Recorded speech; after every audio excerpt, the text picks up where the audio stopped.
अनंतम अनंतम शुक्राना गुरु जी अमृत वेला बख्शने के लिए, और अनंतम अनंतम शुक्राना आज अमृत वर्षा बख्शाने के लिए। सारी संतों पर मेहर करो, कृपा करो, शुक्राना। संगत जी, जय गुरु जी।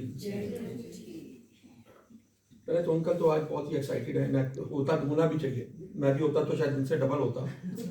और अंकल सोच रहे हैं कि आज शब्द लगाएं कि नहीं लगाएं, आज जल्दी से सत्संग कर लें बस। अंकल तो आज ये होता है, जिस परिवार में होगा तो ये तो खैर कहने की बात नहीं है, भावना की बात है और उनके प्यार की बात है। और वही अमृत की वर्षा गुरु जी शुक्र करा। आज ये जो जल अमृत वर्षा होना, जल पीना, चरण जाने इधर हिलना, और पीछे कल सुनने में आया कि गुलाब जामुन का खाना, ये प्रत्यक्ष प्रमाण है। ये सिर्फ चमत्कार इसलिए दिखाते हैं महाराज कि जिन संगतों को अभी भी कहीं कुछ डाउट है, कुछ भ्रम है, ये चमत्कार आज नहीं तब से चले आ रहे हैं, गुरु महाराज के समय से चले आ रहे हैं। क्योंकि हम सब चमत्कार को नमस्कार करते हैं। गुरु जी को भी जब हमने तो पहचाना नहीं, बहुत संतों ने नहीं पहचाना, तो चमत्कारों में उलझे रह गए। पर आज जो अब अवस्था है, अब समझ में आता है कि यही सब है। और ये चमत्कार जिनके अंदर अगर कुछ छोटा मोटा भ्रम रह गया है, वो एक मैसेज जाता है, क्योंकि आज ये मैसेज बहुत जगह जाएगा और घर घर में इस चीज़ का जिक्र होगा। जब भी कभी ऐसी चीज़ें आती हैं समाज में, किसी परिवार में, तो घर घर में उसका जिक्र होता है, शुक्राना होता है। तो आज ये महाराज का लीला का जो है, क्योंकि इनकी वडियाई, इनकी बख्शिश कि आज घर घर में बहुत गुणगान होंगे, शुक्राने होंगे। और यही महाराज चाहते हैं कि किसी बहाने से इनको याद कर लो और विश्वास कर लो। विश्वास बनाने की महाराज कोशिश करते हैं, क्योंकि हम सब डगमगा जाते हैं। विश्वास बहुत जरूरी है, बार बार ये जिक्र होता है। तो बहुत बहुत शुक्राना है, शब्द नहीं है, कोई शब्द नहीं है। और अब ये गुरु प्रसाद है, ये जिस भी परिवार में होता है। कई परिवारों में, यहाँ तो खैर बहुत ही महाराज ने प्रत्यक्ष लीला दिखाई कि 400 दिन का अमृत वेला चल रहा है। पर कई ऐसे परिवार देखे जो कुछ महीने पहले जुड़े और वहां अमृत वर्षा हो गई। अब ये जरूरी नहीं है कि वो इस जन्म की उनकी तपस्या थी, पिछले जन्म के उनके, क्योंकि महाराज ने तो कहा है कि हम कब से जुड़े हमें नहीं मालूम, हमारे लिए वो समय सीमा नहीं है। पर उनके वही है कि जब उन्होंने अपनी कृपा करनी है, चाहे आप पहली हाजिरी में ही कृपा हो जाए या कितने जन्म लग जाए, ये वो जानते हैं। तो कल अंकल जब सत्संग कर रहे थे, और कल का जो हम व्याख्या से भी जिक्र कर रहे थे, मोह का भी था। कल हमने देखा संगत का था, कैसे उसकी अवस्था बदल गई, वो अमृत वेला उसका छूट गया। कल अंकल जब सत्संग किया, अंकल ने कल एक बात की कि मेरा मोह दरबार में हो गया है और मैं जा नहीं पाता हूँ, मन नहीं करता जाने का केरला, और यहीं पे मन टिक गया, जुड़ गया, मोह में आ गए। अब ये जो अवस्था है, ये एक्चुअल में मोह की अवस्था नहीं है। मोह तो है इसमें जुड़ा हुआ, पर यह अवस्था है बैराग की। आज जो इसी माध्यम से जो जिक्र आ रहा है बैराग का, बैराग शब्द बहुत ही ऊंचा शब्द है, और यही हमारा एक्चुअल में टारगेट है आगे हमारे अंदर वो अवस्था आने का। 1 साल पहले अंकल ने, जब मैंने अंकल का सत्संग सुना ज्ञापन वाले दिन रोते हुए, उस टाइम पे जो अंकल का जो आंसू निकल रहे थे, जो अंदर का जो एक पीड़ा थी, वो थी दुनियावी चीजों की कमी। चाहे वो आप समझ लें पैसे की कमी, चाहे उनका वो जो चाहते थे वो सिमरन नहीं हो पा रहा है, या जो भी था, वो सत्संग था दुनियावी चीजों की कमी का। और कल का जो अंकल का सत्संग हुआ, आज लगभग 400 दिन या उससे ऊपर नीचे दिन के बाद, कल जो अंकल के आंसू, बीच में भी बहुत बारी हमने देखे अंकल के आंसू निकलते हुए, कल जब अंकल के आंसू निकले, वो निकले बैराग में। बैराग में कि मैं ये बैराग की अवस्था वो होती है बिछोड़े की, ये बिछोड़े की अवस्था है। जितने भी संत महापुरुष हुए हैं, जो आप नंद सिंह जी देख लो, नंद लाल जी देख लीजिए, वो सब यही बार बार कहते हैं कि ये बैराग की अवस्था है, कि मन नहीं करता गुरु को छोड़ने का, मन नहीं करता निरंकार बाकी चीजों में ध्यान जाने का। तो अंकल की अवस्था ये महाराज ने बना दी है, इनकी सेवा से, इनके तप से, कि अब इनका मोह तो है ही, मोह तब एक जुड़ भी जाता है, पर बिछोड़ा बर्दाश्त नहीं होता। एक दिन का अमृत वेला मिस होना बर्दाश्त नहीं होता। वही अवस्था बताई गई है, हमारे साथ भी वो लागू होती है कि जब कभी हमारा अमृत वेला मिस होता है, जब कभी हमारा सिमरन मिस होता है, जब हमारी कभी हाजिरी मिस होती है, तब हमें क्या फील होता है? उस दिन दुख होता है कि नहीं होता? अगर दुख नहीं होता तो अभी हम वहीं खड़े हैं जहां हम थे, वहीं अब जीरो के नंबर पे। अगर उस दिन ये महसूस होता है कि आज मेरा अमृत वेला छूट गया, आज मेरी किसी भी कारण से शारीरिक परेशानी होती है, उठा नहीं जाता, कोई और चीजें आ जाती हैं, या कभी हाजिरी नहीं लग पाती, सेवा नहीं हो पाती, अगर वो महसूस नहीं हो रहा कि चलो क्या बात है, क्या फर्क पड़ गया, नहीं हुआ तो नहीं हुआ, कल हो जाएगा, पर जो अगर वो अवस्था आपके दिमाग में, हमारी किसी संगत चाहे जो वीडियो में भी आज सुन रही है, अगर वो अवस्था नहीं बनी है, वो पीड़ा आपको नहीं हुई, तो इसका मतलब हम वहीं हैं जहां खड़े थे, वहीं पे वापस आ गए जीरो पे। और जिस दिन ये बैराग शब्द की बात आ रही है, क्योंकि बैराग शब्द हमें हमारी ये मोह माया के, ये नकली दुनिया के इन मोह विकारों से ऊपर उठाती है। तब हमें ये बैराग जब आता है, तब हम समझ चुके होते हैं कि ये सब झूठ है, ये सब झूठ है, जिस भ्रम में हम, जिस मोह में जकड़े हुए हैं। मेरा माँ, मेरी बहन, मेरा मकान, मेरी दुकान, मेरा पैसा, मेरी गाड़ी, ये जब मोह से जब ऊपर उठते हैं, बैराग की अवस्था में आते हैं, तब सिर्फ एक ही चीज नचे, यही सच्चे हैं, यही सच्चा दरबार है, यही निरंकार है। और मुझे महाराज ऐसी कृपा करें कि अपने साथ जोड़े रखें। ये नहीं और कहा कि दुनिया, आप अपना परिवार छोड़ दें, आप अपना घर छोड़ दें। पहले ऐसे होता था, या पहले तो 2-2 साल घर छोड़ के चले जाते थे, पहाड़ों पे चले जाते थे, कि या तो अब घर के क्लेश में नहीं होती, जब नहीं होता, पहाड़ों पे चले जाते थे।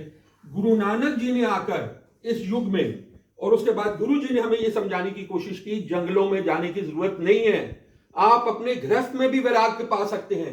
आप अपने, और वो ड्यूटी भी है। महाराज ने सबसे पहले हमें यह समझाया, पहले आपकी ड्यूटी है, पहले आपका गृहस्थ है। अगर आपको गृहस्थ में आपकी माँ मिले हैं, बच्चे मिले हैं, भाई मिले हैं, बहन मिले हैं, समाज के प्रति पहले आपकी ड्यूटी है। उसके साथ साथ इस चीज को निभाते हुए आप वैराग्य की अवस्था प्राप्त कर सकते हैं और उनको याद कर सकते हैं, पर छोड़ना नहीं है, जंगलों में जाने की जरूरत नहीं है। महाराज ने हमें यही समझाया हमें, पर उसमें मतलब उसे मैं कैसे समझाऊं, उस मोह के बंधन से ऊपर रहना है। रिश्ते निभाइए, माँ के साथ माँ का रिश्ता निभाइए, अपनी आंटी के साथ आंटी का रिश्ता निभाएं, वो बहुत जरूरी है, पर उसमें लिप्त नहीं होना। और ये समझ के कि मेरी सिर्फ ड्यूटी है, असल काम है इनकी प्राप्ति। ये मनुष्य जन्म अगर हमें मिला है, तो इनके अपने आप को, जो अजूनी की बात आती है, उस अवस्था में आना कि हे गुरु महाराज, मुझे अपने साथ, अब मेरी आत्मा को परमात्मा से मिलन हो जाए। ये एक्चुअल में हमारा मेन गोल है। और इसीलिए ये सत्संग क्या काम करता है, सत्संग। और आज जो हमें थोड़े, आज के समय में कुछ महीनों से रिंकू भाई साहब की कृपा से, उनके मतलब जो आज हम व्याख्या सुन पाते हैं, हमें साथ साथ अब ये ज्ञान भी होना लग गया है कि हम कहां खड़े हैं। हम रोज आईना देख रहे हैं, रोज साखियां सुन रहे हैं, रोज व्याख्या सुन रहे हैं, रोज नए चैप्टर पे बात कर रहे हैं। और आज भी ये सेवा मिली हुई है शायद इस चैप्टर पे कोई बात करने की। हर बारी जब आप ये छोटी सी साखी सुनते हैं, जिसको हम शॉर्ट स्टोरीज कहते हैं, जो ट्रू है, ये कोई भी ऐसी मनगढ़ंत कहानियां नहीं है, ये इतिहास में अंकित है और ये प्रमाणित है कि ये जो हम साखियां सुन रहे हैं, ये सब सच है। और हर साखी से हम बार बार यही जिक्र करते हैं, सुनने के बाद विचार जरूर करा करें। हर साखी हमें बहुत बड़ा लेसन दे जाती है।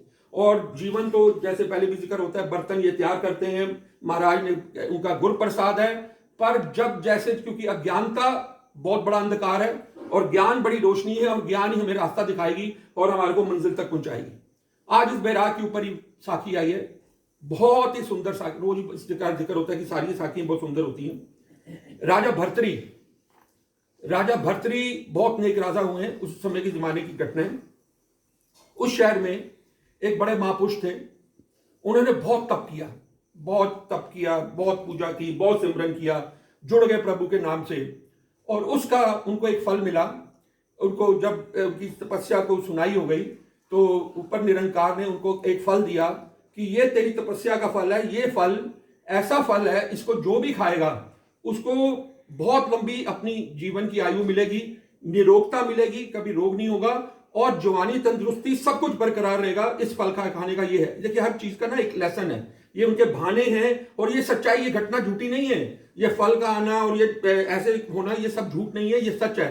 पर हमारे जैसे नादानों को समझाने की ये बात होती है। उनको फल की प्राप्ति हुई कि इसको जो खाएगा जवान रहेगा, लंबी आयु होगी, कभी रोग नहीं आएगा।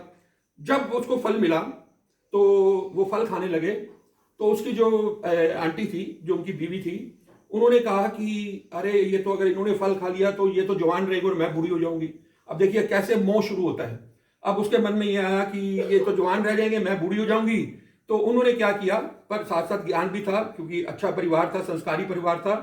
उन्होंने कहा, उसकी बीवी ने अपने उस महापुरुष संत को, कि ऐसा करते हैं, ये फल आप मत खाओ, हमारे राजा बहुत नेक हैं, बहुत अच्छे दानी हैं, समाज का बड़ा ख्याल रखते हैं, प्रजा का बड़ा ध्यान रखते हैं, ये फल उनको दे देते हैं, क्योंकि अगर वो खा लेंगे तो लंबी आयु रहेगी, प्रजा की सेवा होगी, हमारे सबका कल्याण होगा। और मोह की अवस्था तो थी कि ये ना खा लें और चलो इसी बहाने राजा को पहुंच जाए।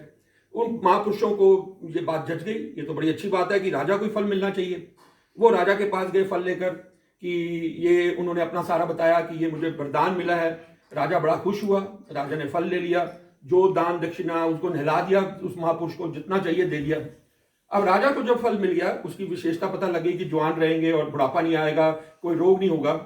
अब राजा के मन में आया, देखिए हर जगह पे अब ये हमें एंड में इसका लेसन मिलेगा, फिर मोह जाग गया। राजा की कई रानियां थी, पर उसकी सबसे छोटी रानी का नाम है पिंगला।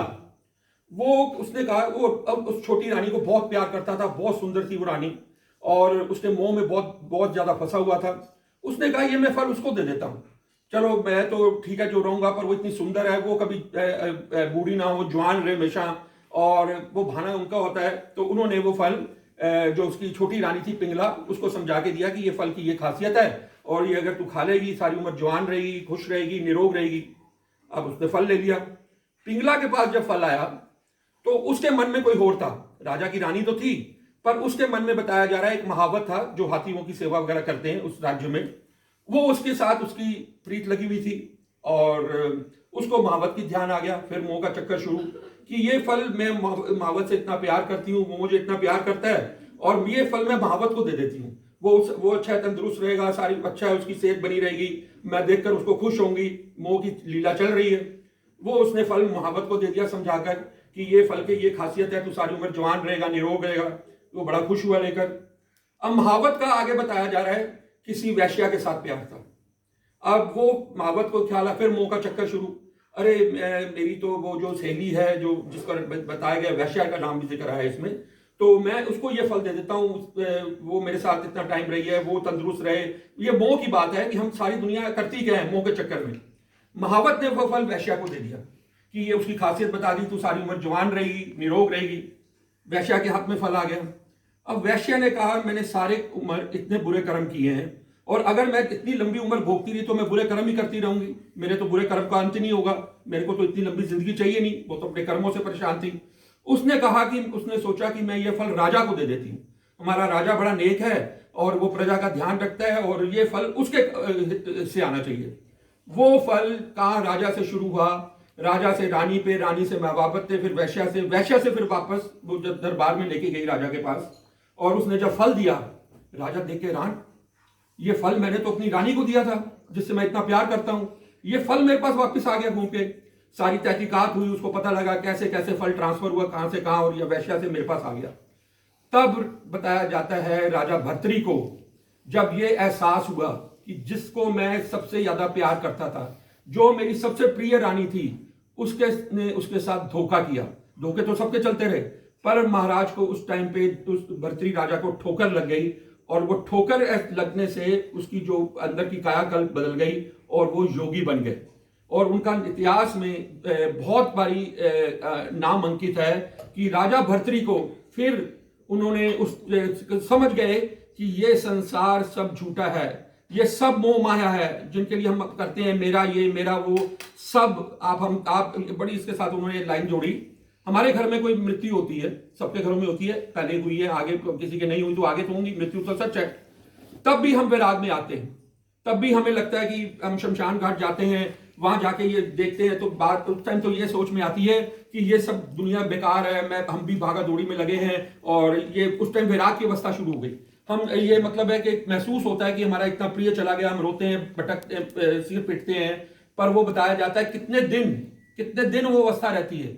और जब शमशान से बाहर आते हैं, अंदर तो ये भावना होती है हम अब गलत काम नहीं करेंगे, ये हमने भी ऐसे चले जाना है, वो हो जाना है। शमशान से बाहर आते ही फिर वही नकली दुनिया में आ गए, फिर मोह माया और अपने विकारों में घुस गए, तो फिर हम भूल जाते हैं कि ये मौत की वो भी एक अलग सत्संग है। ऐसे हमारे नफे नुकसान होते हैं, व्यापार में बहुत ज्यादा नुकसान हो जाता है, हम फिर दुख की अवस्था में आते हैं कि मेरा नुकसान हो गया, मैं कहाँ था, क्या पहुंच गया, फिर विराग की अवस्था उत्पन्न हुई। तब महाराज ने यह समझाने की कोशिश की कि ये जो समय है इसका लाभ उठाइए। जब आप जिंदगी में कभी ऐसे मोड़ पे आते हैं, घर में मृत्यु हो गई, व्यापार में नुकसान हो गया, किसी अपने ने आपको धोखा दे दिया, तो जो वो अवस्था है तब हमें अपने आप को संभालना है। कल भी जैसे होता है संगत के हिसाब से, तब मोस्टली हम दूसरे रास्ते चले जाते हैं, शराब खाने में चले जाते हैं, अपना बोतल लेके बैठ जाते हैं दुख मिटाने के लिए, मेरे साथ उसने धोखा किया, मेरे साथ उसने मेरा नुकसान हुआ, मेरा प्रियजन चला गया, तब हम शराब का सहारा ले लेते हैं, दूसरे एंटरटेनमेंट चीजों का सहारा लेते हैं। तब महाराज ये समझाने की कोशिश कर रहे हैं, वो अवस्था का लाभ उठाइए, वो जो एक मूवमेंट है वैराग का, अगर आपने इस तरह मोड़ दिया, जैसे इस परिवार के साथ भी हुआ। आज परिवार के साथ हम सब जानते हैं क्या समय था, क्या हुआ, पर महाराज ने मुंह इधर मोड़ दिया। गुरु प्रसाद था परिवार पर, जो परिवार अगर उस रिश्ता में था, परेशानी में था, उन्होंने ये रास्ता नहीं छोड़ा, उन्होंने महाराज की कृपा से, कृपा कोई नहीं की थी, ये रास्ता पकड़ लिया और अवस्था देखिए। आज सुख भी आ गया, आज सब कुछ आ गया, फिर भी जैसे हम कल जिक्र कर रहे थे, सुख आता है तो हम ये चीजें भूल जाते हैं, पर ये सिर्फ गुरु प्रसाद की बात है, इस परिवार के कर्मों की बात है, इनके जब तक की बात है। इस सुख आने के बाद भी हमें जो आज भी नजर आ रहा है कि ये परिवार ने ये रास्ता ही पकड़ा और ये रास्ता ही आगे महाराज इन पे कृपा करते जा रहे हैं। आज अमृत वर्षा का होना, पहले भी कई ऐसे प्रमाण होने या अपने आप बदलाव होना परिवार के अंदर, परिवार की सोच के अंदर, क्योंकि ये परिवार भी ये हम पहले भी जिक्र कर चुके हैं, क्या स्वार्थ है परिवार का ये दरबार यहां बनाने का, क्या स्वार्थ है ये सत्संग कराने का, क्या स्वार्थ है आज 400 दिन से अमृत वेला हो रहा है। यही विराग की अवस्था है, जब हम अपने आप को उस अवस्था में ले आते हैं बिना स्वार्थ के। पर्पस ये है कि जो मैंने पाया, जो मेरे को महाराज ने कृपा बख्शी, शायद आज जो दुनिया में बहुत लोग दुखी हैं, जो बहुत लोग परेशान हैं, उनको शायद कोई रास्ता मिल जाए।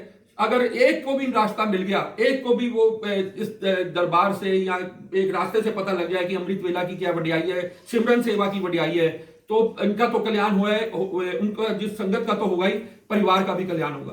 तो हमें सिर्फ ये समझ में आया, कल भी हमने ये सुना, ये संगत का असर था, आज सुना कि ये मोह माया, ये वैराग की अवस्था, बिना वैराग की अवस्था के हम कभी भी प्रभु को नहीं पा सकते। हमें यहां से ऊपर उठना है, हमें इस मोह माया से ऊपर उठना है, छोड़ना कुछ नहीं है, रहना इसी में ही है, समाज में रहना, परिवार में ही है, पर अपने आप को जोड़ना इनके साथ है। और अब ये कैसे होगा? अभ्यास से।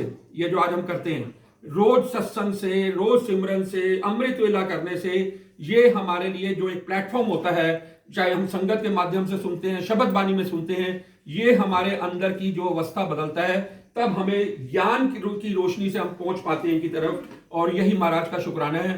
आज बहुत बड़ी ब्लेसिंग हुई है। आज ये अभी आप देखिएगा सुबह से ये चीजें इधर से उधर कैसे फॉरवर्ड होंगी, पर होनी चाहिए। कई बारी संगतें कहती हैं कि हमें ये बतानी नहीं चाहिए, नजर लग जाती है, ये हो जाता है। यहां नजर लगने का कोई काम नहीं है यहां। और ब्लेसिंग महाराज ने खुद मुख से बोला है, ब्लेसिंग शेयर करा करिए। आज संगत को खड़े होकर क्यों कहते थे 10 गुरु ने तनु की दिता, तो इसलिए कि शायद जो आज नहीं जुड़ पाया है, जिनका विश्वास आज अभी नहीं बना, उनको पता लग जाए कि ये महाराज हैं क्या। पर क्योंकि आज हम दुनियावी उसमें हैं, तो ऐसे महाराज चमत्कार पहले भी करते रहे हैं, आगे भी शायद करते रहेंगे। उनकी लीला वही जानते हैं, कहां उनको किस तरीके से क्या मैसेज मिलेगा इससे, ये अब अपनी अपनी हमारी सोच और अवस्था की बात है। तो बहुत बहुत शुक्राना। मतलब आज तो पहले भी शब्द नहीं रहते, और आज तो आपने प्रमाणित कर दिया कि आप हमेशा अनसंग हैं और हमेशा हमारे साथ हैं। हमारी आंख नहीं है, हम आपको नहीं देख पाते, हम आपको नहीं समझ पाते हैं, पर आपका हाथ सारी संगतों पर है, सारे गुरु परिवार पर है, और इसी तरह अपनी मेहर रखना गुरु जी। जय गुरु।